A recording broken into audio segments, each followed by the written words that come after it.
pritong galunggong. Galunggong muna tayo mga idol. Ayan, 6 na piraso. Ayun na yung isa, nakasalang. Isda muna tayo ngayon. Galunggong.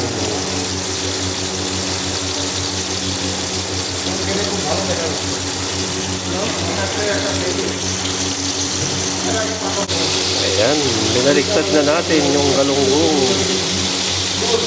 Hap-hap muna ang luto natin para masarap. Simpleng galunggong. Ayan na, masarap ang pagkaluto. Medyo malutong mga idol.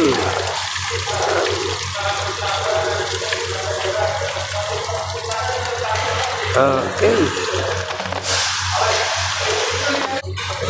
Ayan na yung prito. Okay.